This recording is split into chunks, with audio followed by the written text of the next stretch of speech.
Buongiorno e benvenuti in questa prima edizione del nostro TG Framura Turismo. Mangiaborghi 2018, la festa del turista. Questa è stata l'edizione più complicata di sempre, un'edizione che ci piace definire eroica, un'edizione che è stata possibile solo grazie al nostro orgoglio Framura.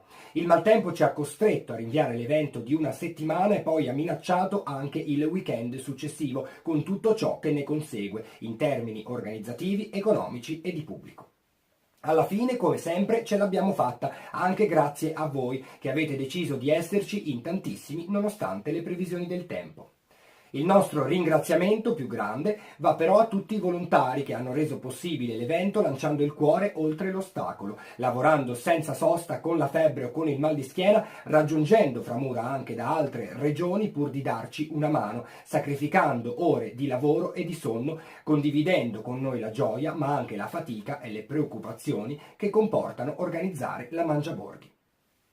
Un plauso va anche all'amministrazione comunale che ci dà una mano fondamentale e in particolare al sindaco Andrea da Passano e al consigliere Lorenzo Basso che come sempre hanno condiviso con noi gioie e dolori.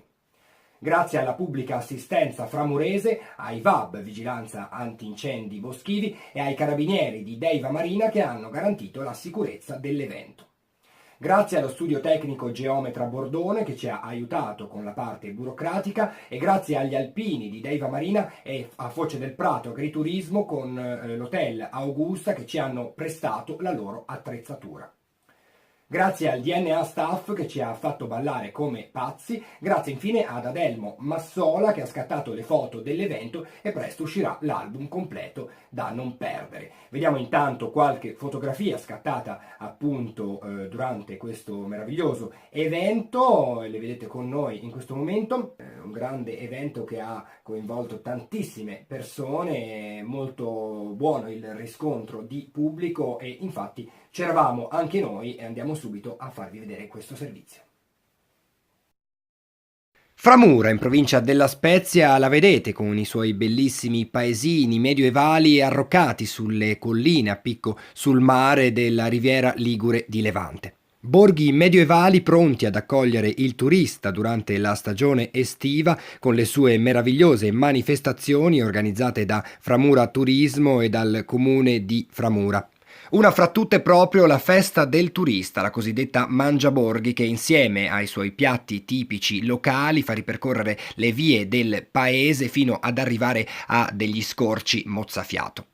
Trofi al pesto, minestrone, polpo con le patate, cima alla genovese e sgabei al cioccolato e sono soltanto alcuni dei piatti che era possibile degustare in questo meraviglioso viaggio lungo le vie del mare.